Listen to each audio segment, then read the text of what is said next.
ngaji online yang ke-10 dalam keadaan sehat walafiat. Salawat dan salam semoga senantiasa tercurahkan kepada junjungan kita Nabi Agung Muhammad Sallallahu Alaihi Wasallam, kepada para keluarga, sahabat, para pengikutnya, dan para penerus perjuangannya. Mudah-mudahan kelak kita di akhirat mendapat syafaat beliau. Allahumma amin. Bapak, Ibu, dan teman-teman dimanapun Anda berada, rahimakumullah. Pada kesempatan pagi hari ini, kita mengambil tema yang sangat unik, pesan spiritual COVID-19, yang nanti insya Allah akan disampaikan oleh Bapak Dr. Mukawem MAG. Beliau adalah dosen UIN Sunan Kalijaga, sekaligus founder Rumah Kearifan.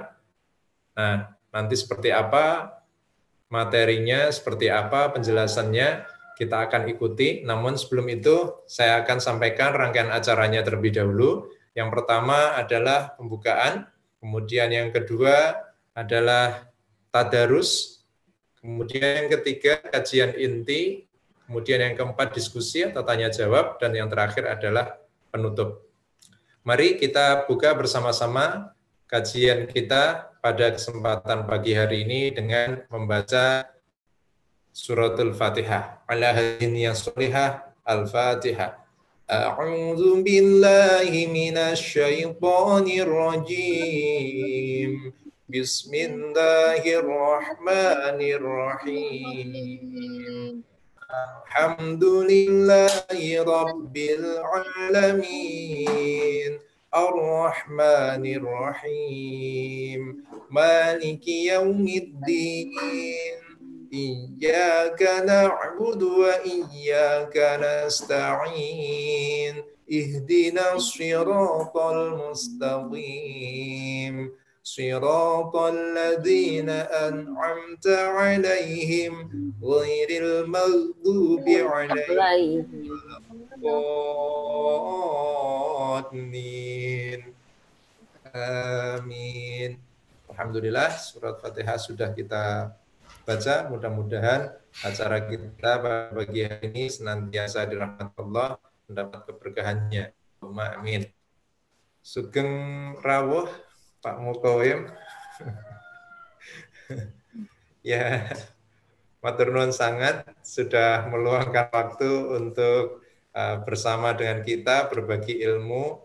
Mudah-mudahan senantiasa dirahmati Allah, diberkahi, diberikan rezeki. Amin ya rabbal alamin. Baik Bapak Ibu, sekarang kita akan lanjutkan sesi yang kedua, yaitu tadarus. Mari kita bersama-sama tadarus surat At-Takwir ayat 1 sampai 14. Bisa dinyalakan, bisa di-unmute nanti biar serempak begitu ya. Mari kita bersama-sama tadarus surat At-Takwir ayat 1 sampai dengan 14. Kita awali dengan ta'awud dan basmalah. A'udzu billahi minasy syaithanir rajim. Bismillahirrahmanirrahim. Idza syamsu kuwirat wa idzan nujumu kadarat wa idzal jibalu suyirat wa idzal isyaru milat wa idzal wuhushu hushirat wa idzal biharu sujirat wa idzal nufusu zuwijat wa idzal maw'udatu su'ilat wa idza as-suhufu nushirat wa idza as-samaa'u kushirat wa idza al-jahimu su'irat wa idza al-jannatu uzlifat alimat nafsum ma ahdarat. Shadaqallahul azim. Saya akan bacakan terjemahannya. Idza syamsu kuwirat, apabila matahari digulung, wa idzan nujumun kadarat, dan apabila bintang-bintang berjatuhan, wa idzal jibalu suyirat, dan apabila gunung-gunung dihancurkan, wa idzal isyaru uqtilat, dan apabila unta-unta yang bunting ditinggalkan atau tidak terurus, wa idzal wuhusyu husyirat, dan apabila binatang-binatang liar dikumpulkan, wa idal biharu jujirat, dan apabila lautan dipanaskan, wa idan nufusu zuwijat, dan apabila ruh-ruh dipertemukan dengan tubuhnya, wa idal mau'udatu suilat, dan apabila bayi-bayi perempuan yang dikubur hidup-hidup ditanya, bi ayyi dzambin qutilat, karena dosa apa dia dibunuh. Wa idza suhufu nusyirat, dan apabila lembaran-lembaran atau catatan amal telah dibuka lebar-lebar. Wa idza samaa'u kushtat, dan apabila langit dilenyapkan. Wa idzal jahimu su'irat, dan apabila neraka jahim dinyalakan. Wa idzal jannatu uzlifat, dan apabila surga didekatkan. Alimat nafsum ma ahdarat, setiap jiwa akan mengetahui apa yang telah dikerjakannya. Bapak Ibu, seluruh yang menyaksikan acara ini baik di YouTube maupun yang ada di dalam Zoom, demikian pembacaan surat An-Nazi'at, surat At-Takwir ayat 1 sampai dengan 14. Mudah-mudahan dengan mengetahui artinya kita semakin meningkat keimanan dan ketakwaan kita. Allahumma amin. Bapak Ibu yang dirahmati Allah dan teman-teman, sekarang kita akan masuk kepada kajian inti, yaitu yang akan dibawakan oleh Bapak Dr. Mukawim MAG. Beliau adalah dosen UIN Sunan Kalijaga, sekaligus founder Rumah Kearifan. Kali ini kita akan mengambil tema yang menarik, karena selama ini kebanyakan hanya melihat COVID dari satu sisi saja, ya, menyerang, menyusahkan, dan semacamnya. Tetapi sebetulnya hal yang sama bisa kita tinjau dari sudut pandang yang berbeda, dan hasilnya pun bisa berbeda. Nah, COVID saat ini akan kita kaji dari sisi spiritual. Ternyata ada pesan spiritual dari COVID-19 yang akan disampaikan oleh beliau, Bapak Dr. Mukawim MAG. Kepada beliau, langsung saja kami persilahkan.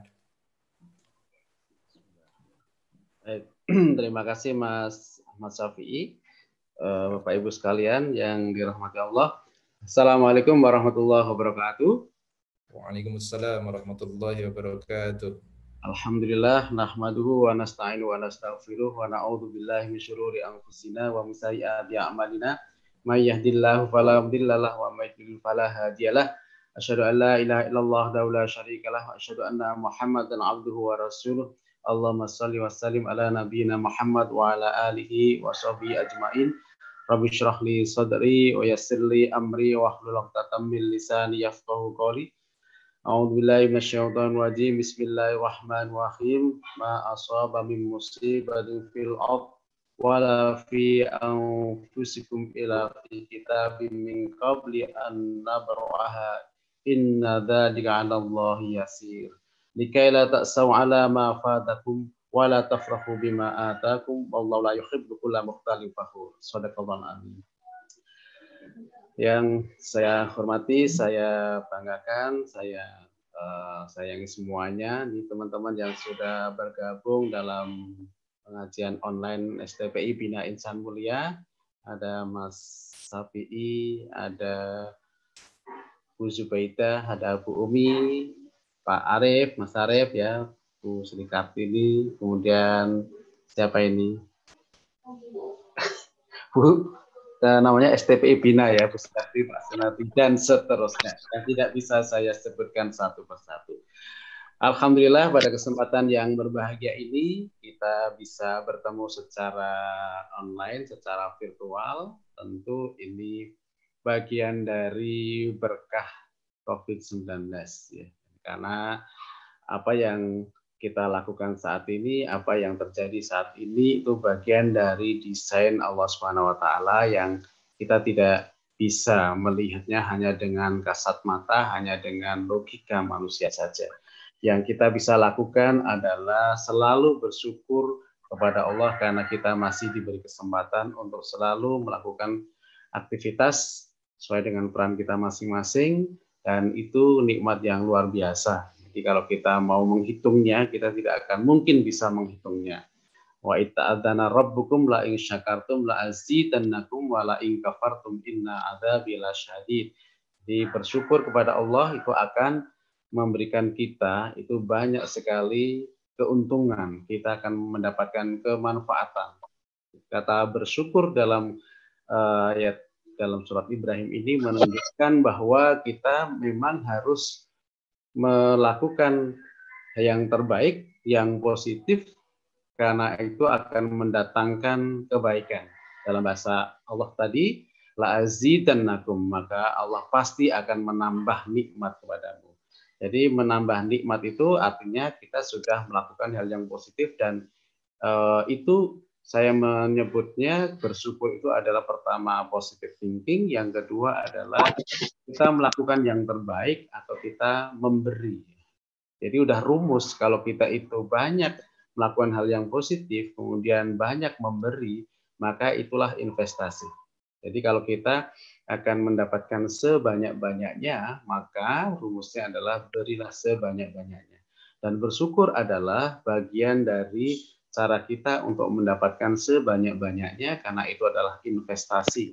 Tentang kapan kita akan mendapatkan itu tergantung doa kita dan juga tergantung bagaimana Allah melihatnya yang terbaik. Karena tidak ada satupun yang kita minta itu akan ditolak. Jadi Allah berfirman, "Ud'uni astajib lakum," ya. Berdoalah, mintalah kepadaku, maka akan aku kabulkan. Maka semua permintaan kita hakikatnya adalah akan dikabulkan oleh Allah Subhanahu wa taala. Jadi kita bersyukur kita bisa bersua melalui kesempatan yang luar biasa ini. Yang kedua, salawat dan salam kita sanjungkan kepada Nabi besar Muhammad Sallallahu Alaihi Wasallam sebagai suri tauladan untuk kita semuanya, karena seluruh yang kita lakukan, semua aktivitas kita tidak lain adalah untuk melakukan hal yang positif, untuk berakhlak, li utammima makarimal akhlak, untuk memperbaiki akhlak yang mulia. Karena kita sebagai penerus misi kenabian, maka apa yang kita lakukan seharusnya adalah ada kesadaran untuk memperbaiki semua yang kita lakukan, baik yang berupa ucapan, kemudian tulisan, tindakan, dan itu semua berawal dari hati kita, berawal dari pikiran kita. Karena itu kita harus mulai untuk merenungkan dan juga mempunyai kesadaran bahwa yang kita lakukan bukan sekedar melakukan secara fisik, tapi harus ada nilai, harus ada upaya perbaikan secara terus-menerus. Karena itu kita mempunyai teladan yang living, teladan yang memang bisa kita lihat untuk bisa memperbaiki akhlak dimanapun kita berada, profesi apapun kita ya, yang kita pilih, karena itu kita tidak mungkin menyamakan profesi satu dengan profesi yang lain. Baik, Mas Safi'i, saya dikasih waktu berapa lama? Waktunya nanti sampai dengan 6.45 sampai 50 lah. Nanti setelah itu diskusi. Oke, jadi setengah jam ya. Iya. Baik, terima kasih Mas Safi'i. Karena itu beberapa poin yang perlu atau akan saya sampaikan, nanti kita bisa jadikan sebagai refleksi, sebagai bahan untuk mendiskusikan apa yang kita pelajari bersama pagi ini. Jadi saya sendiri pun juga bagian dari pembelajar yang sedang mencoba untuk memperbaiki kualitas hidup. Di dalam ayat yang saya sebut ya, kita diberi ayat kauniyah berupa ayat COVID ya, COVID-19 ya. Jadi umat Islam dan juga manusia secara keseluruhan di dunia ini itu sekarang sedang mengalami dua disrupsi besar ya. Great Disruption, yang disrupsi pertama belum selesai, pertama adalah revolusi industri 4.0, banyak yang masih harus menyesuaikan diri, masih pontang-panting karena melanda ke seluruh aspek kehidupan, termasuk pendidikan, yang pola pendidikan, ekonomi, budaya, dan seterusnya itu berubah. Ya, sebagian masih menyesuaikan, Allah mengirimkan ayat disrupsi yang lain ya, yang berupa ayat kauniyah COVID-19, dan itu tidak bisa kita tolak karena itu bagian dari rencana Allah, karena itu bagian dari kehendak Allah.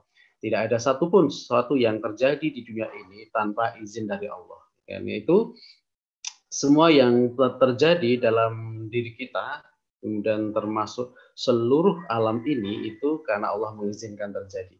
Baik yang bersifat rutinitas yang kita alami sehari-hari, kecil ya, kadang remeh ya, misalnya kita bisa bernafas, kita bisa menghirup udara, kita bisa mengedipkan mata, kita bisa membedakan rasa antara ini yang pahit, manis, asin, dan seterusnya ya. Kemudian kita bisa berjalan, kita bisa, itu semuanya adalah rutinitas. Tetapi sebenarnya rutinitas itu tidak akan terjadi kalau Allah tidak mengizinkan. Dalam sebuah kesempatan saya pernah dalam satu pesawat dari Jakarta ke Jogja, itu ada seorang ibu yang memakai kacamata hitam, kemudian ditegur oleh pramugari karena dalam aturan tidak boleh memakai kacamata hitam. Ya, saya nggak tahu aturan persisnya, tapi setidaknya seorang ibu itu ditegur di dekat seat yang dekat dengan saya. Kemudian ibu itu mengatakan bahwa saya sudah minta izin tadi ketika mau masuk ke pesawat, karena kalau saya tidak menggunakan kacamata, retina saya itu tidak kuat dengan sinar atau dengan cahaya.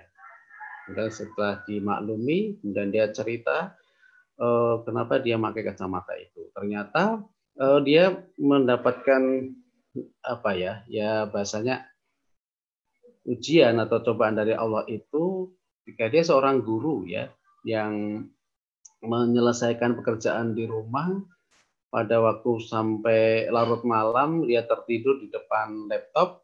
Ketika pagi hari dia membuka mata, ternyata salah satu mata dia itu terasa gelap dan tidak bisa melihat apapun.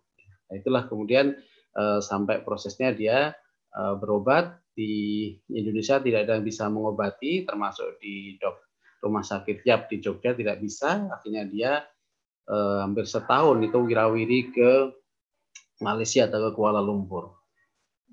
Kita tidak bisa menduga apa yang terjadi. Yang malamnya tidak ada masalah, paginya bangun tidur ternyata ada masalah.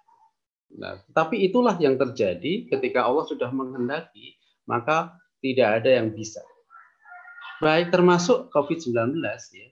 Kita tidak bisa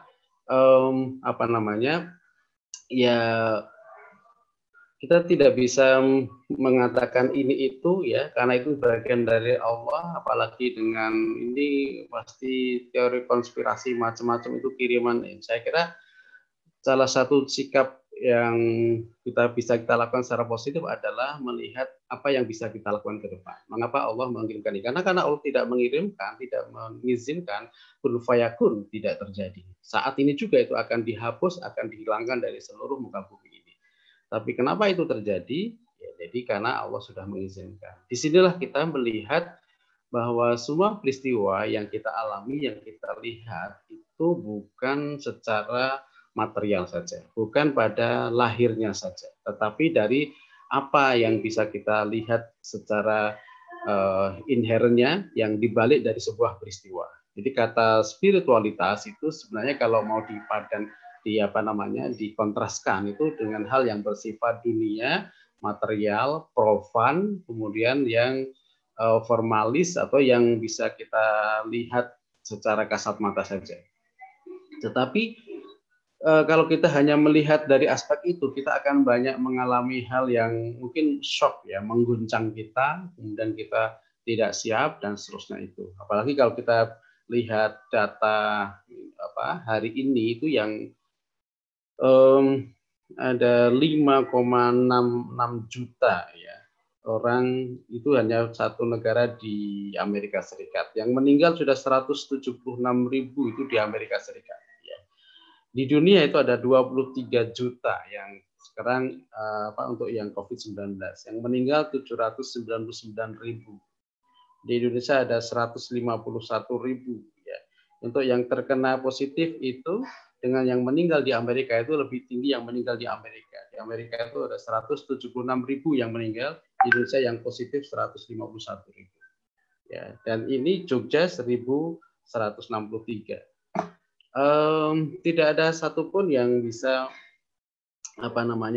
yang menolak apa yang sudah diberikan oleh Allah kecuali kita memaknainya secara positif. Jadi pelajaran penting tentu ini melihatnya dari sisi refleksi. Tidak semua orang mempunyai sudut pandang yang sama, tetapi yang saya ingin tekankan adalah sebenarnya dunia itu, realitas sekitar itu tergantung apa yang kita pikirkan, apa yang kita rasakan. Ana inda dhonni abdi bi, kata Allah dalam hadis qudsi, aku seperti yang dipersangkakan hambaku. Wa ana ma'hu idza dzakarani, aku bersamanya kapanpun dia menyebutku. Jadi kalau kita melihat realitas itu dengan selalu positif, maka Allah juga akan memberikan hal yang positif juga dalam diri kita. Tapi kalau Allah memberi kita memikirkan dengan negatif, ya, maka Allah juga akan ya udah, kamu udah negatif, ya negatif juga yang terjadi. Jadi pilihan, life is choice. Hidup itu adalah sebuah pilihan. Fa'alhamaha fujuraha wa taqwaha. Qad aflaha man zakkaha wa qad khaba man dassaha. Jadi kalau kita memilih jalan membersihkan diri, tazkiyah, kita melihat semua itu bagian dari pelajaran yang harus kita renungkan, bagaimana kita bisa merefleksikan diri sendiri, maka itu akan mendapatkan keuntungan, kita akan mendapatkan kebaikan di kemudian hari. Tetapi kalau kita lebih melihatnya dengan negative thinking, ya juga kita akan mengumpulkan energi negatif juga dan nanti akan dicairkan juga di kemudian hari. Jadi berlaku hukum kekekalan energi, law of attraction, ya, hukum tarik menarik. Jadi barang siapa yang mengeluarkan energi yang positif, ya akan kembali kepada kita pada positif juga. Tapi kalau kita mengeluarkan untuk yang energi yang negatif, ya akan kembali ke kita negatif juga. Saya kira ini soal pilihan, bagaimana kita memaknai realitas di sekitar kita, apapun itu, khususnya COVID-19. Karena ini sudah melanda di hampir seluruh aspek kehidupan, termasuk kita secara pribadi. Kita banyak melihat, kita bisa memaknai itu dari semua sisi. Karena itu istilah new normal itu sebenarnya bagian dari new norm.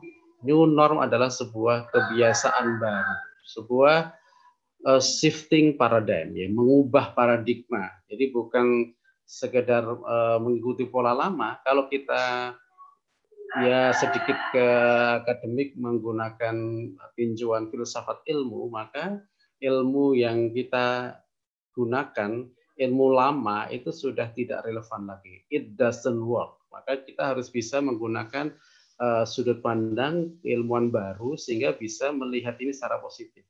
Kita tidak berorientasi kepada masa lalu, ya, pada problem base, tetapi bagaimana kita berorientasi pada masa depan, pada solution base. Solution base berarti kita mencoba untuk mencari pengetahuan apa, perspektif apa yang bisa kita lakukan sehingga membuat hidup kita lebih positif dengan adanya case ini, dengan adanya kasus ini.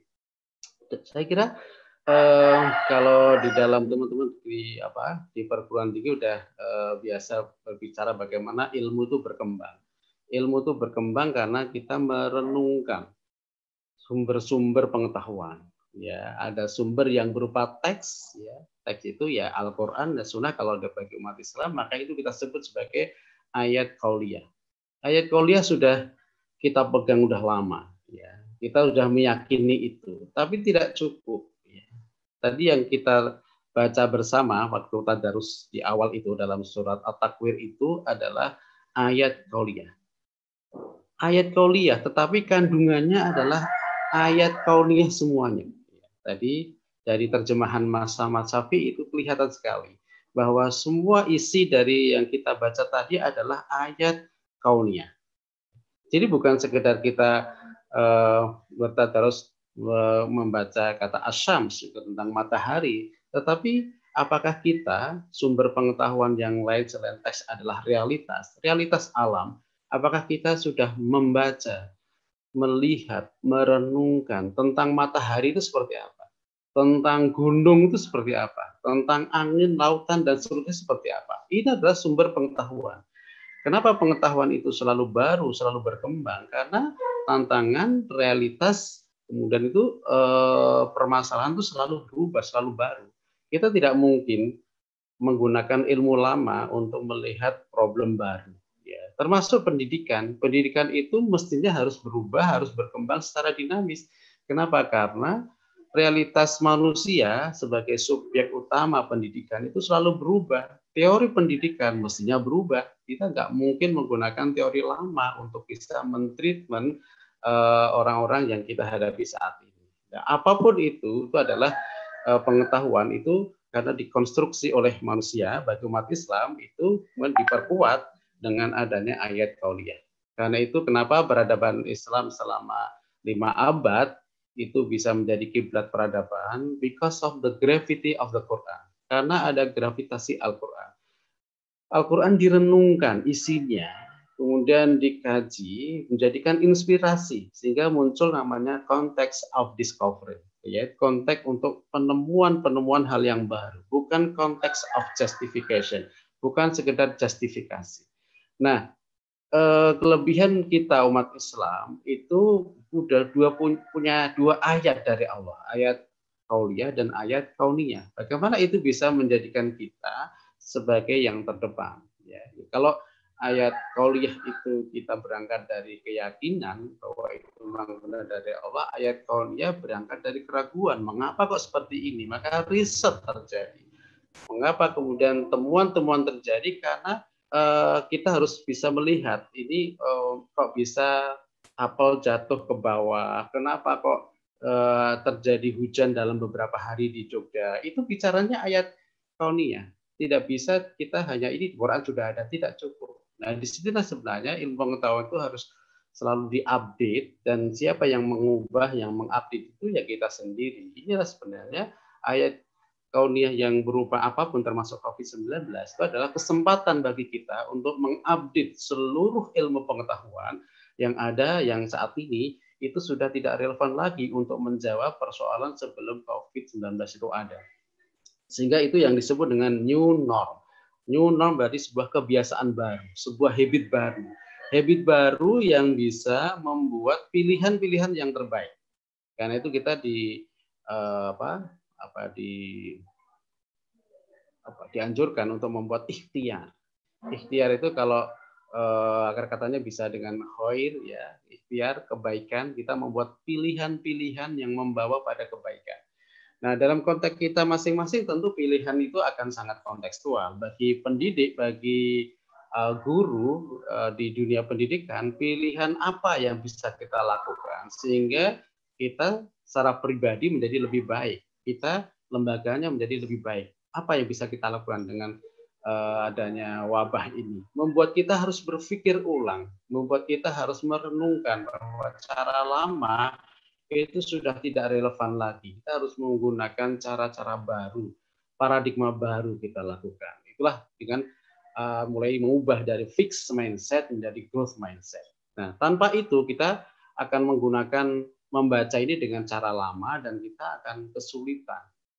Banyak yang menjadi negatif dengan adanya ini, tapi juga ada yang positif dengan adanya ayat ini. Tergantung cara kita memaknainya. Itu. Jadi yang pertama harus kita lakukan adalah bagaimana kita mengubah sudut pandang. Itu kunci kita bisa mengubah masa depan menjadi lebih baik. Jadi kalau kita sekarang mengubah sudut pandang menjadi lebih positif, maka pasti ada upaya-upaya secara lebih positif. Habit baru harus dimunculkan. Maka dengan adanya COVID ini kita bisa melihat sisi medisnya. Kita melihat sisi non materialnya adalah pentingnya kita untuk melihat bahwa Allah itu maha segalanya. Dan berikutnya kita harus mengubah bahwa apapun itu bisa terjadi. Jadi tanpa harus minta izin kepada kita. Kita tidak bisa mengubah realitas, tapi kita bisa mengubah diri sendiri. Maka kita harus bisa melihat semua itu dengan cara secara positif. Yang bisa kita lakukan yang selanjutnya adalah mengubah dari fixed menjadi growth mindset. Karena kalau kita berubah, maka realitas kita akan berubah. Nah, perubahan kita itu akan memberikan efek dimanapun kita berada. Dalam lingkup yang paling kecil, kalau dalam bahasanya manajemen tips dari Harvard Business Review, kita mulai dari managing yourself. Kita dengan adanya ayat COVID ini, kita harus bisa mengelola diri kita sendiri, ya, managing ourselves. Apakah selama ini kita sudah mempunyai kebiasaan yang positif atau negatif? Kalau kita sudah mulai, misalnya kita mulai proaktif untuk memetakan apa sisi positif yang bisa kita lakukan, apa yang bisa kelebihan kita apa, kemudian kekurangan kita apa, ya. Jadi kita mulai untuk membiasakan habit proaktif. Setelah proaktif itu kita bisa lakukan, maka kita akan bisa membuat habit yang lain, yaitu habit goal setting. Kira-kira dengan adanya ini, apa yang bisa kita lakukan ke depan? Kita berpikirnya bukan ke belakang, bukan menyesali atau meratapi ini. Tapi apa yang bisa kita lakukan? Jadi bukan pada problem based, tapi sekali di awal saya menyebutnya pada solution based. Bukan pada mengapa, tapi pada bagaimana. Ini bicara habit of goal setting. Bagaimana mengubah kebiasaan untuk mimpi kita apa dengan ini. Di lembaga pendidikan, di bidang kita masing-masing, apa yang bisa kita lakukan ke depan itu.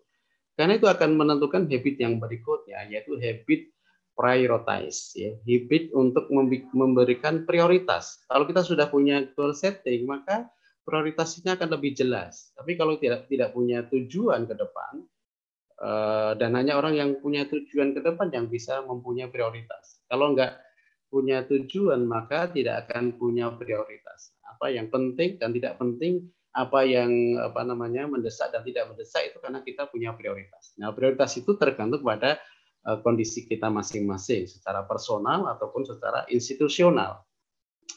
Disitulah kemudian kita akan bisa melihat ini secara bersama-sama. Bagaimana habit untuk bisa bahasanya itu bukan yang penting saya selamat, enggak seperti itu. Tapi bagaimana kita bisa memberikan efek keselamatan ke sekitar. Kita bisa ibaratnya maju bersama, kita bisa menang bersama. Habit seperti itu penting dilakukan karena mungkin sebagian dari kita sebagian melihat dari aspek yang penting saya, bukan bagaimana ke depan agar kita bisa memberikan efek positif untuk sekitar itu. Kemudian kita lebih banyak untuk habit yang lain, kita fokus pada memberikan yang terbaik, membuat hal yang positif yang lebih baik. Jadi kalau kita banyak memberi, maka kita akan banyak diberi. Nah, disinilah sebenarnya kita akan lebih banyak berorientasi memberi daripada mendapatkan. Jadi lakukan yang positif, ini adalah kesempatan untuk berinvestasi. Di COVID ini kesempatan luar biasa. Saya biasanya pergi ke luar ya untuk pelatihan, itu dalam satu bulan itu mungkin puluhan kali saya bisa keluar, tapi sekarang melalui Zoom, kemudian juga punya kesempatan yang banyak di rumah, saya untuk lebih banyak menulis. Jadi nulis buku yang banyak, ya, ada puluhan buku yang bersama-sama itu, yang di jurnal jurnal ilmiah, yaitu saya bersama tentu yang lain ya, tidak sendirian, bersama-sama menulis itu lebih dari 60 artikel. Kemudian juga ada artikel yang sifatnya internasional, Scopus saya malah keluar di di era pandemi ini, dan masih ada beberapa artikel internasional masih direview di jurnal internasional. Ini nggak terjadi sebelum pandemi. Ya. Saya bersyukur dengan adanya pandemi adalah kesempatan saya untuk bahasanya adalah berinvestasi sebanyak-banyaknya. Nanti setelah pandemi selesai, maka kita tinggal menikmati hasilnya. Nah, inilah sebenarnya melihat sisi positif, spiritualitas dari pandemi itu sendiri. Kita bisa melihat setiap hari berkarya, setiap hari menulis, setiap hari membaca. Karena we are what we read, ya. Karena kita adalah apa yang kita baca. Jadi kalau kita memperbanyak membaca, literasi itu adalah wahyu pertama, itu adalah wahyu mengubah peradaban, maka kita akan banyak sekali temuan-temuan ilmu pengetahuan yang luar biasa. Jadi kuncinya adalah di situ. Membaca bukan sekedar membaca qauliyah ya, tapi membaca kauniyah. Kemudian juga dibarengi dengan sumber yang lain adalah sumber dari intuisi, zauq. Sumber pengetahuan kita adalah kalau nurani, konsien itu kita asah, maka itu akan membuat kita itu akan menjadi lebih sensitif dan membuat lebih positif dan seterusnya itu. Nah, ini kesempatan yang saya kira tidak ditemukan atau tidak dijumpai ketika sebelum COVID. Dengan adanya COVID itulah bahasanya blessing in disguise. Jadi bahasa Jermannya ndelalah, ya enggak? Jadi ndelalah ada COVID, maka ada kesempatan luar biasa. Ternyata kita bisa melejitkan potensi yang tidak kita duga sama sekali. Nah, ini sisi yang harus kita lakukan adalah memberi yang terbaik. Kemudian kita juga harus bahasanya mengasah diri secara terus-menerus. Ya, karena apa? Karena ya kita sebagai pembelajar, jadi kita tidak ada kata berhenti. Kalau kita misalnya menempuh pendidikan mulai dari tingkat paling bawah ya PAUD, SD, SMP dan seterusnya sampai perguruan tinggi, itu hanyalah kita melewati banyak perbatasan. Kita melewati banyak border. Nah, batas akhirnya limitnya adalah kematian itu sendiri. Jadi kita tidak bisa mengatakan saya cukuplah berhenti studi di S1, saya cukuplah berhenti pada S2, saya cukuplah berhenti untuk level di S3, saya cukup berhentilah untuk level di postdoktoral, saya cukuplah berhenti untuk profesor. Enggak, ya. Profesor itu hanyalah sebuah proses saja, ya. Jadi kalau dokter juga begitu. Jadi kalau kita memaknai pendidikan itu hanya jadi formalisme, maka kita tidak dapat apa-apa. Tapi kalau kita melihat pendidikan itu sebagai proses belajar sepanjang hayat untuk bagaimana kita bisa lifelong education, itu bisa selalu mengupdate pengetahuan, maka kita akan selalu menikmati semua yang kita alami, termasuk COVID-19. Dan ini adalah wilayah yang tidak kasat mata, yang tidak material, yang kita tidak banyak maknai dari sisi itu. Maka berbahagialah kalau di dalam surat Al-Baqarah itu berbahagialah ketika kita mendapatkan cobaan, ujian itu kita sepenuhnya mengembalikan kepada Allah Subhanahu wa taala. Jadi kata inna lillahi wa inna ilaihi rajiun itu bukan ketika ada kematian saja, bukan, tetapi itu adalah sebuah spiritualitas bahwa kita ini berasal dari Allah dan nanti akan kembali kepada Allah. Apa yang sudah kita lakukan, apa yang sudah kita miliki, itu bagian dari kita merefleksikan. Jangan kita belum dapat apa-apa, kita belum punya apa-apa. Dari sisi kualitas, ya, bukan pada kuantitasnya. Pengetahuan kita itu adalah wilayah kualitas ya, bukan pada banyaknya gelar, bukan banyaknya nilai, bukan grade, tetapi adalah karakter pada value. Karena itu ketika Rasulullah itu bersabda, ittaqillah haitsu ma kunta, bertakwalah kamu sekalian dimanapun kamu berada. Itu sebenarnya kata takwa itu relevan atau sangat kompatibel dengan istilah karakter yang saat ini sedang berkembang atau sedang dilaksanakan. Karena kita berkarakter dimanapun kita berada. Jadi padanan takwa itu sebenarnya paling cocok adalah karakter. Kita harus mempunyai kualitas positif dimanapun kita berada, apapun peran kita dimanapun. Jadi bukan wilayah formalisme, tapi wilayah substansi. Nah, kalau ini bisa kita lakukan kapan saja, di mana saja, maka kita akan selalu menjadi diri yang selalu meningkat. Nah, di dalam COVID ini, tadi di awal saya menyebutnya ini adalah great disruption. Pilihan kita kan pada dua hal. Apakah kita akan menjadi yang disrupting, yang mendisrupsi, atau kita akan menjadi disrupted, orang yang terdisrupsi. Nah, tentu yang paling baik pilihannya adalah ketika kita pada sosok yang mendisrupsi, yang membuat perubahan, ya, bukan yang diubah. Ini adalah sebuah pilihan. Kita mau milih yang mana? Untuk bisa menjadi diri itu agen yang mengubah, yang agen of change, itu maka kita harus self-disrupting. Kita harus bisa mendisrupsi diri sendiri, mengubah paradigma. self digesting. Self digesting itu kita merenungkan, memaknai seluruh yang kita alami, seluruh yang kita lakukan adalah self digesting. Ini kan pernah saya sampaikan seperti ungkapan dari Stephen Covey itu, reading without reflecting is like eating without digesting. Jadi membaca tanpa melakukan refleksi itu sama dengan makan tanpa dicerna. Maka digest itu penting. Itu adalah mencerna.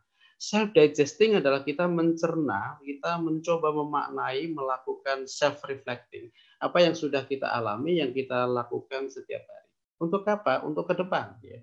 Jadi dalam bahasa pendidikan itu dalam ini paradigma baru pendidikan yang seharusnya kita miliki, kita perlu memiliki transformatif kompetensi. Jadi kompetensi transformatif.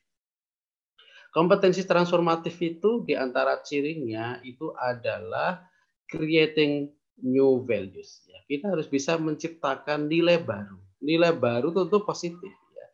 Yang berikutnya kompetensi transformatif itu adalah kemampuan kita untuk to reconcile dilemma and tension. Kita bisa merekonsiliasi. Kita di tengah banyak sekali paradok. Kita banyak menjumpai hal yang seakan-akan itu bertolak belakang. Tapi kita tetap bisa menjaga kualitas diri yang positif. Kita bisa menjaga posisi di tengah. Kita bisa melihat sisi positifnya.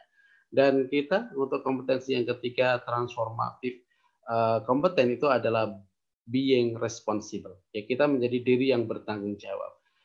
Kalau itu bisa kita lakukan, maka kita akan menjadi pemenang. Ini adalah paradigma education 4.0. Ini adalah paradigma pendidikan 4.0.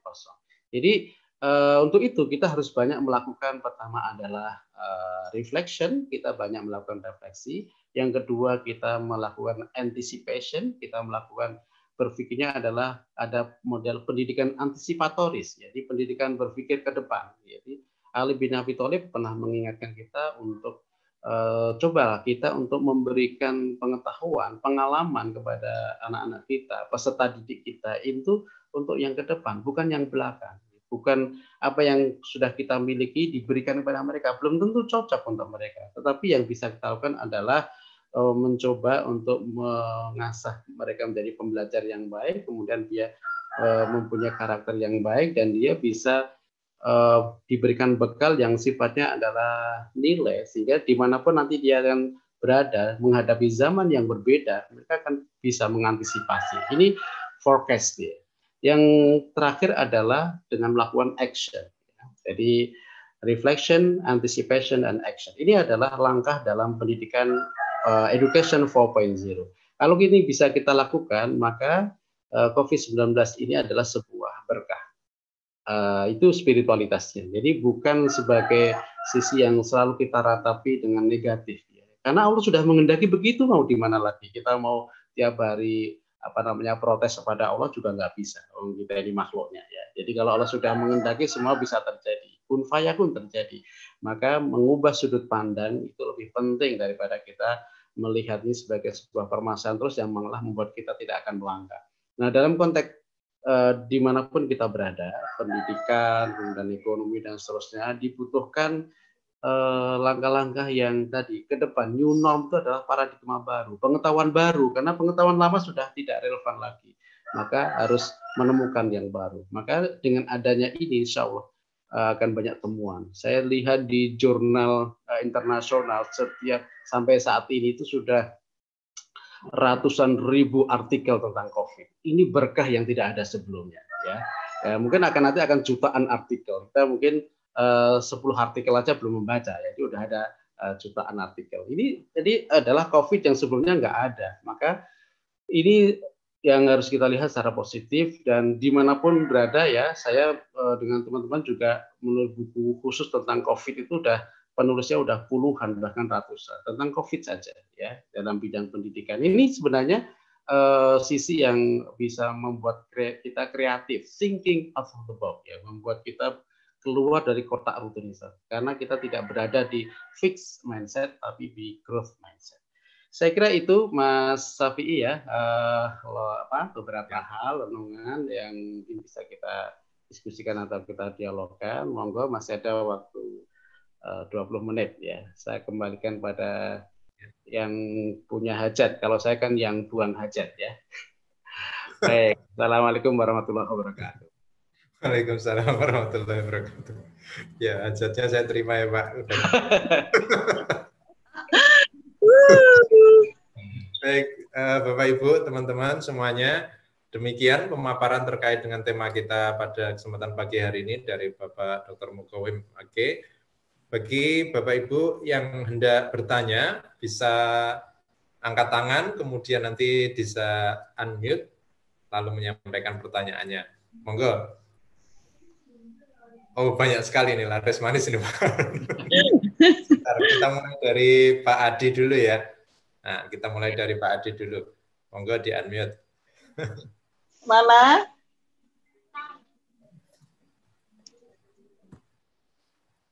Oke, ya. Monggo, Pak Adi. Assalamualaikum.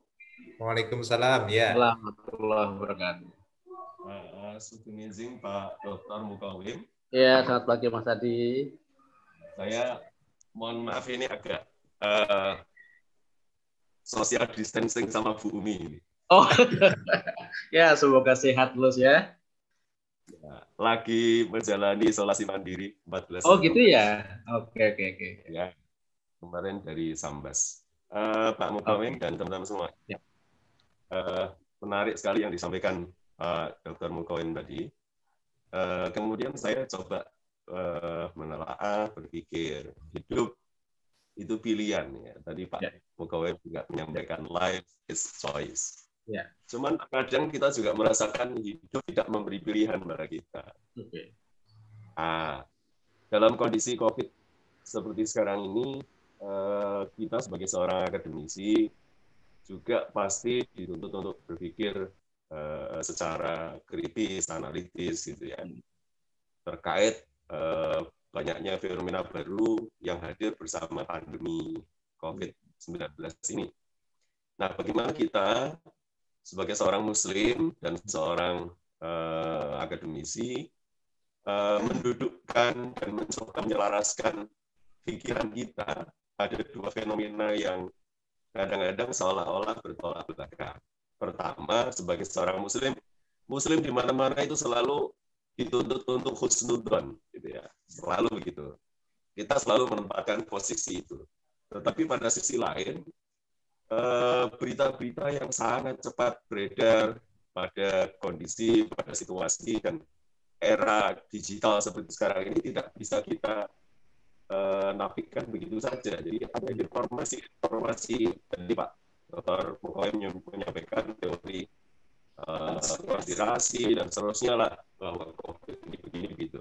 Ya. Itu bagaimanapun menuntut kita untuk berpikir juga, mencermati itu dan mencoba membuat strategi sehingga umat Islam ini tidak menjadi golongan yang selalu dituntut berpikir dalam tanda kutip husnudzon, tapi kemudian mengabaikan hal-hal yang semacam itu.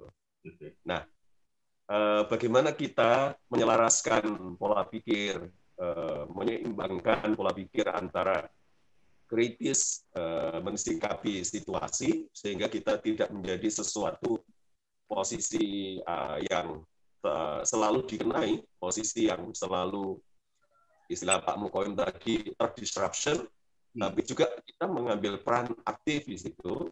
Tapi di sisi lain, kita juga tetap bisa menjaga spiritualitas kita pada kondisi yang baik, pada kondisi yang menenangkan, dan seterusnya.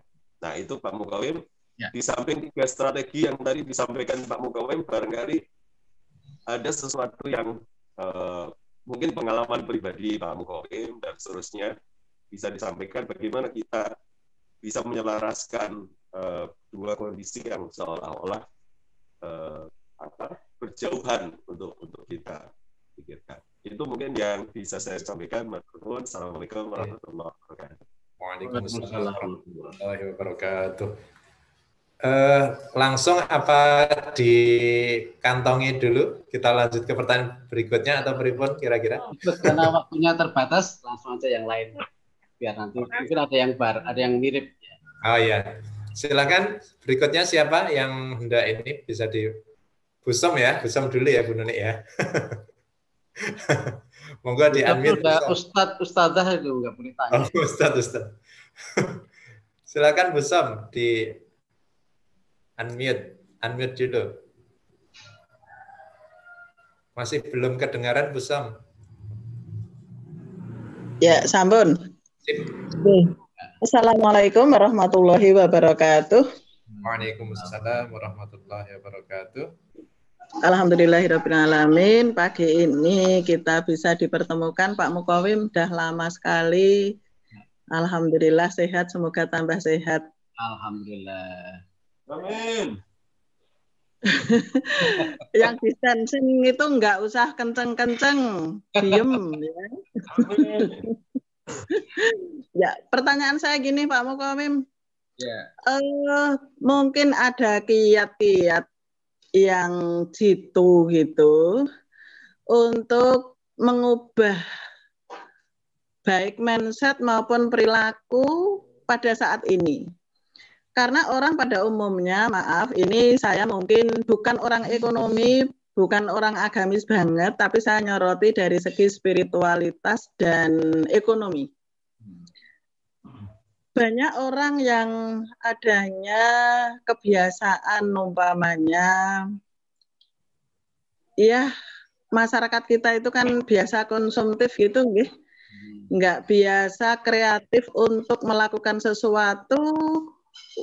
Ketika nanti terjadi sesuatu itu dia tetap bertahan hidup. Nah, ini mungkin saya jadi curhat masyarakat itu. Masyarakat sekitar ini rata-rata itu modelnya dapat uang dicak kentek, dapat uang dicak kentek. Lah, saat ini maaf nggih, yang kebiasaan laundry tutup, kebiasaan warung makan tutup, kebiasaan tukang parkir enggak parkir, wong sing diparkiri kira ono. Wah, sudah ini, warek ini, Pak. Lah, saya ngajari padahal sudah lama. Menanam cabai, menanam bumbon, menanam buah, semuanya. Tanam. Nah, sekarang ketika terjadi seperti ini enggak begitu ngefek. Cabai punya, pepaya punya, pisang punya, sayuran punya, enggak ada efek gitu rasanya, biasa-biasa. Nah, ini bagaimana caranya mengubah, dan mungkin tentu ada perilaku begitu ya yang kita lakukan gitu. Nah, mungkin maaf, semoga Allah meridhai dan memberi kekuatan. Kami akan bagi tanaman nanti dengan mahasiswa KKN tanggal 29. Ada tanaman, ada sembako, insya Allah ada Quran, ada box nasi yang bisa dibawa pulang tanggal 29 besok, dan yang isi insya Allah Dr. Kartika nanti kaitannya dengan kesehatan. Nah, itu kaitannya dengan ekonomi. Jadi mestinya sekarang ini kan bisa buat camilan, buat apa, dititipin warung, tapi enggak, isinya itu ngeluh aja. Padahal itu ngaji. Coba kalau enggak ngaji kayak apa gitu. Itu satu. Yang kedua, kaitannya dengan spiritualitas, Pak. Bagaimana caranya gitu ya. Ini malah kesadaran takmir, Pak, yang penting. Banyak sekali di sekitar saya saja ada masjid yang betul-betul masih terkunci. Datang, atakwa, dikunci betul, ora ono salat 5 waktu, ora ono Jumatan. Padahal, maaf, menurut saya itu penjajahan yang berhasil itu kayak gitu itu. Ngapain harus digitukan gitu? Artinya kalau saya, maaf, tempat kami itu dilarang. Nah, ketua takmirnya ngelarang. Gimana ya kalau di grup pengurus takmir masjid kita lockdown bulan Februari? Nggak ada yang jawab sama sekali itu. Wah, wis pokoknya semua paling cuma piye gitu. Saya jawab jelas. Monggo saja kalau mau di lockdown, tapi ingat saya mohon izin. Adzan tetap dikumandangkan dan jangan melarang orang sholat ke masjid. Lah sampai sekarang itu tetap ndeludak tempat saya itu, jadi nggak pernah ada lockdown sejak bulan Februari, Maret, April, Mei, Juni, Juli, Agustus gitu. Cuma saat dinyatakan supaya lockdown itu memang hampir 2 bulan Pak Muslihin itu adzan 5 waktu karena nggak ada yang berani adzan karena takmir ketuanya sudah menyatakan seperti itulah.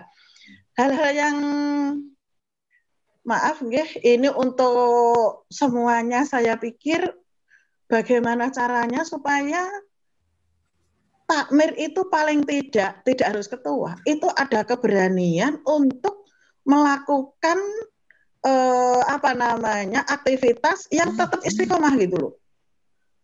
Wong mamanya maaf nggih, kebiasaan yang untuk sehat kita lakukan. Pakai masker wajib. Jadi ke masjid pakai masker. Di depan masjid sudah ada tempat untuk cuci tangan dan sabun disediakan. Tapi karena saking takutnya, ada beberapa masjid yang memang benar-benar nggak berani. Padahal ini menurut saya ini ngeri nih.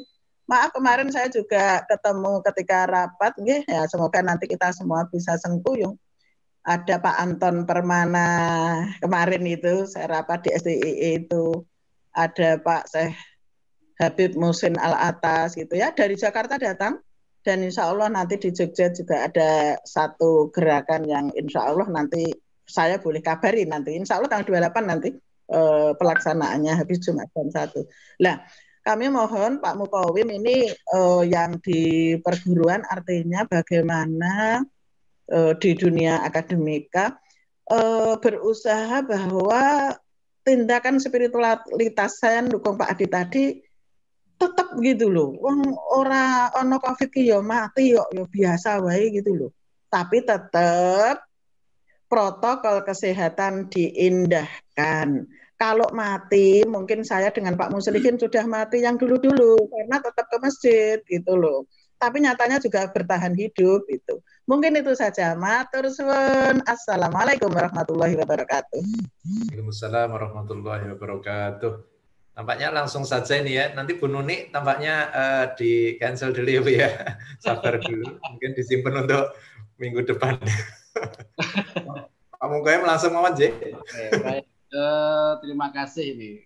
Banyak sudah tahu jawabannya itu Bu Somiatun itu. Ada juga. Ini berbagi saja ya. Dalam bahasa Jawanya itu nguyui segoro. Nguyai, Pak. Nguyai ya. Ganti ya. Baik.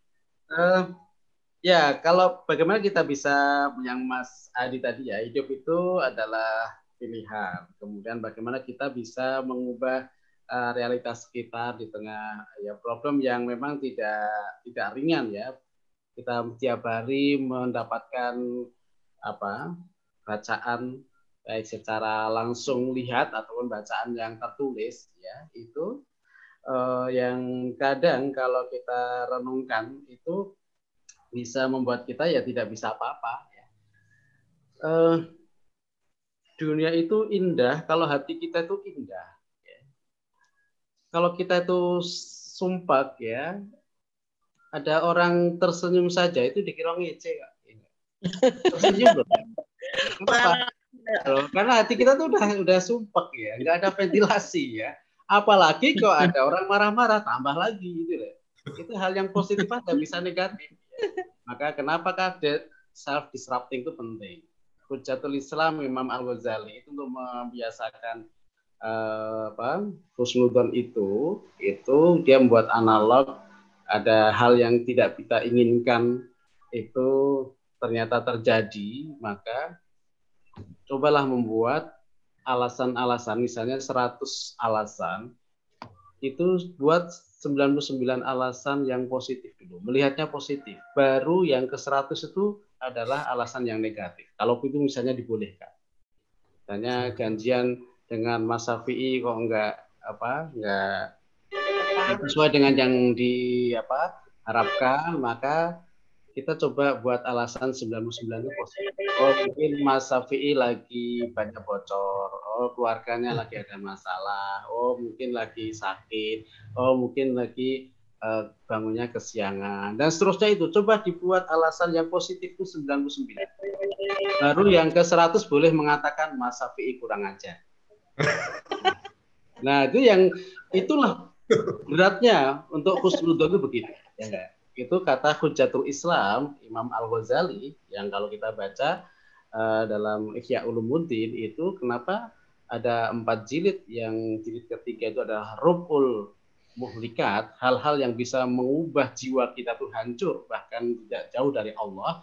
Kemudian tawarnya adalah jilid yang keempat, yaitu adalah Rub'ul Munjiat, itu adalah hal yang menyelamatkan jiwa. Caranya seperti itu. Coba dibaca Ihya yang lengkap yang jilid keempat itu luar biasa, dan mungkin sebagian kita nggak kuat itu ya mengalami seperti Al-Ghazali. Dan itu bukan kognitif, Al-Ghazali bukan kognitif, itu adalah pengalaman personal Al-Ghazali. Jadi buku, karena meninggalkan madrasah nidhamiyah karena dianggap itu bersifat materi. Jangan-jangan saya ngajar di nidhamiyah ini karena materi, gaji besar ya, profesor di sana ya. Jangan-jangan saya mengajar di nidhamiyah karena reputasi ya. Ya kalau sekarang mungkin skopusnya banyak kayak gitu lah. Jangan-jangan itu dipuja-puja di mana-mana. Itu dunia kata Al-Ghazali ya. Atau jangan-jangan saya ini karena hal-hal yang itu yang bagi orang lain itu nggak ada masalah, tapi itu adalah renungan Al-Ghazali. Pada akhirnya dia membuat pilihan. Ini adalah hal-hal yang membuat jiwa saya jauh dari Allah. Karena itu saya tinggalkan. Karena itulah Al-Ghazali meninggalkan nidhamiyah. Di 10 tahun terakhir dia sampai meninggal dunia, itu meninggalkan hal yang sifatnya seperti itu. Jadilah pengalaman spiritualitas yang jadi Ihya Ulumuddin. Enggak apa ya, ibaratnya enggak ringan memang. Tapi itulah spiritualitas. Karena melihatnya bukan dari aspek yang fisikal, bukan lihat yang kelihatan saja. Ya, itulah nilai. Itulah bukan grade, itulah values ya. Dan kita dihadapkan pada pilihan itu. Pilihan kita mana? Karena yang akan menikmati bukan orang lain, kita sendiri. Wala taziru waziratu wizra ukhra. Jadi kita nggak bisa menimpakan pilihan kita pada orang lain. Jadi kalau yang akan kita lakukan adalah ya itu yang nanti akan kita alami sendiri. Nah, kita akan merespon yang negatif, ya udah itu pilihan kita. Kita siap-siap akan dicairkan yang negatif. Kalau kita meresponnya positif, ya kita akan siap-siap untuk menikmati pencairan dari Allah. Itu yang positif. Jadi sebenarnya kata self-disrupting itu seperti itu. Self-transforming, self-digesting itu atau self-regulating dalam bahasa paradigma pendidikan sekarang ini adalah pendidikan model Zutagogi. Ya. Bukan, jadi pedagogi dan andragogi udah ketinggalan, udah masuk kepada Zutagogi. Ini adalah sebuah pilihan bagaimana kita bisa membaca hal-hal yang positif itu. Jadi kalau kita melihatnya, kita terpengaruh oleh sekitar. Jadi dalam bahasa Muhammad Iqbal dalam The Reconstruction of Religious Thought in Islam, penyair asal Pakistan itu, bukan Pacitan ya, itu kita dihadapkan pada pilihan. Apakah kita mau memiliki kesadaran kenabian, prophetic consciousness, atau kita akan mempunyai kesadaran mistik, ya, mystical consciousness. Apa bedanya? Kesadaran kenabian dalam syair dia adalah ketika cakrawala larut dalam diri kita. Itu adalah kesadaran kenabian. Sementara kesadaran mistik adalah ketika kita larut dalam cakrawala. Apa bedanya? Orang yang punya kesadaran kenabian, maka kita bisa mengubah semua yang di sekitar kita tuh dengan kacamata positif. Ukhrijat linnas, ya, ta'muruna bil ma'ruf, tanhauna 'anil munkar, tu'minuna billah. Ya, dalam bahasa Kuntowijoyo itu ada humanisasi, ada liberasi, dan ada transendensi. Sementara kalau kesadaran mistik itu bukan dalam pengertian kita ke kelompok mistik, bukan. Ini adalah sebuah istilah saja. Jadi itu berlaku di dimanapun dan kapanpun, siapapun bisa terkena punya kesadaran ini. Ketika kita diombang-ambingkan oleh realitas kita, kita membaca berita ini, wah ini itu kita punya kesadaran mistik. Wah ini kok begini ya kita. Jadi kita malah ikut sekitar, bukan kita menjadi trendsetter. Ukhrijat linnas adalah kita menjadi trendsetter, bukan follower. Tentu itu perubahan mindset, karena kita kebiasaan adalah menerima, kita dimanjakan di revolusi industri itu dengan semua bisa diakses saat ini juga. Ini semua itu ada dalam genggaman kita dalam magic tool yang disebut dengan gadget. Semua bisa kita kuasai. Nah, pilihan kita, apakah kita akan menggunakan untuk positif atau tidak. Nah, pengalaman saya dengan beberapa teman dari luar, terutama Jerman, itu ketika banyak ya fenomena menarik ya, ketika saya kontak dengan dia beberapa kali nggak direspon, itu ternyata memang kebiasaan di sana nggak suka dengan media sosial. Jadi karena apa, banyak membuat nanti jiwanya menjadi negatif. Jadi dia mulai untuk bisa menjaga jarak dari hal-hal yang seperti itu. Jadi, apalagi kalau udah pensiun, itu mesti dia udah dijauhkan dari seperti itu karena membuat akan negatif. Nah tentu ini sebuah pilihan, lagi-lagi pilihan. Apakah kita mau lebih terpengaruh oleh sekitar itu atau kita bisa memberikan pengaruh. Kalau kita bisa memberikan pengaruh nggak apa-apa. Tapi kalau masih dalam proses terpengaruh, maka itu kita harus lebih membiasakan habituasinya dengan seperti itu. Ya bahasa spiritualitas dari social distancing ya. Jadi bukan masalah secara istilahnya, tapi ada makna spiritualitasnya seperti itu. Jadi kalau ya pengalaman saya ya, saya mencoba untuk punya rumus tidak boleh ada satupun hal yang negatif masuk dalam diri saya. Kalau ada yang informasi yang selalu negatif, saya selalu biasanya ambil al-wudu, sholat ya. Saya selalu curhat kepada Allah. Kata Nabi Ibrahim dalam surat As-Saffat itu, qala inni dzahibun ila rabbi sayahdi. Saya curhat kepada Allah. Meskipun dapat apa yang ini kok tidak sesuai dengan perspektif saya curhat itu. Atau baca Al-Qur'an dan nanti pasti ada petunjuknya. Itu adalah betapa kita itu sangat terbatas pengetahuan kita. Masa depan itu adalah milik Allah. Kita nggak bisa ngejudge sebuah peristiwa hanya dengan pengalaman dan pengetahuan yang kita miliki. Sangat naif seperti itu. Nah ini akan sangat dipengaruhi oleh pengalaman masing-masing. Tapi yang saya lakukan adalah selalu mengkomunikasikan dengan pemilik dunia ini, yaitu Allah Subhanahu Wa Taala. Jadi dalam satu hari itu bisa seperti Imam Bukhari hanya untuk menulis satu hadis saja itu sholat 2 rakaat. Jadi kalau satu hari Imam Bukhari itu menulis 50 hadis, berarti sudah 100 rakaat dalam satu hari. Itulah sebenarnya spiritualitas kurang apa Imam Bukhari itu. Kita bukan imam siapa-siapa. Syafi'i. Imam Syafi'i, Ahmad Syafi'i ya. Oke, nah yang berikutnya karena waktunya sudah habis ya, Bu Somiatia. Ini Ustazah ini udah tahu jawabannya sebenarnya. Ya, dalam bidang ekonomi kita karena terbiasa dengan pola konsumtif, bukan produktif. Dalam konteks yang bacaan yang lain juga, itu ini ada hubungannya dengan Mas Adi, kita membiasakan untuk melakukan qiraah muntijah, bukan qiraah mutakarrirah ya.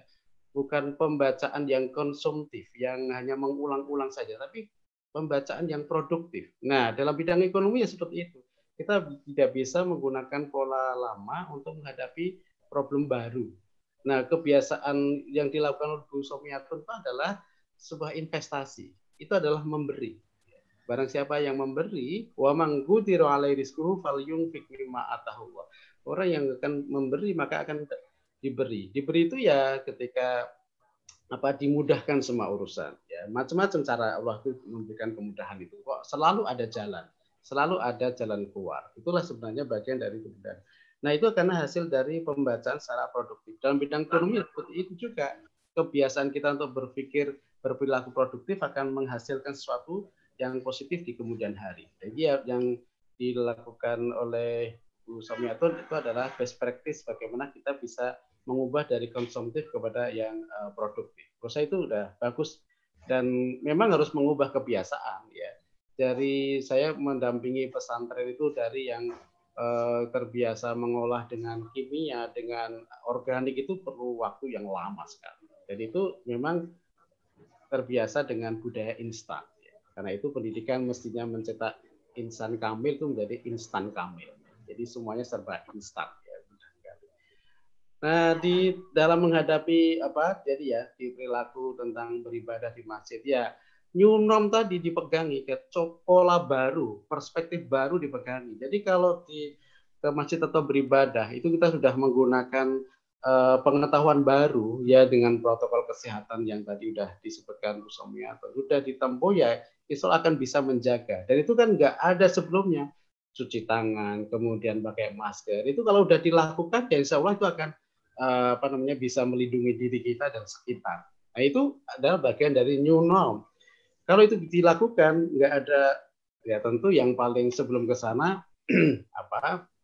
selalu bahwa yang kita lakukan, mudah-mudahan yang kita pikirkan, kita rasakan, apa yang kita ucapkan, kita tuliskan, kita lakukan selalu dalam petunjuk dan perlindungan dari Allah. Itu selalu pertama harus kita lakukan. Tapi kemudian kita melangkah secara material, secara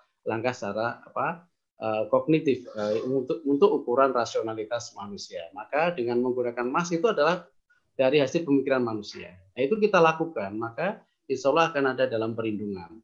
Jadi ketakutan yang berlebihan insya Allah tidak akan terjadi karena Allah sebagai sebaik-baik pelindung. Tentu itu bukan berarti mengabaikan mati hidup urusan Allah sekarang saya itu bukan begitu ya. Jadi kalau kita misalnya pakai motor nggak usah ngerem aja, toh mati urusan Allah, nggak usah direm, itu nanti nabrak, ya itu konyol itu namanya. Itu konyol, makanya sama seperti itu.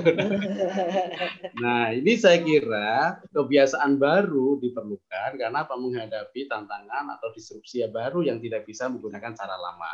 Model beribadah, model dalam pendidikan, dalam ekonomi selalu berubah. Tapi pada saatnya ini akan berubah lagi, akan beda lagi. Itulah growth mindset, akan siap menghadapi atau siap dengan situasi yang apapun. Adaptif ya, adaptive intelligence, kecerdasan adaptif itu akan bisa kita lakukan dalam situasi tantangan apapun.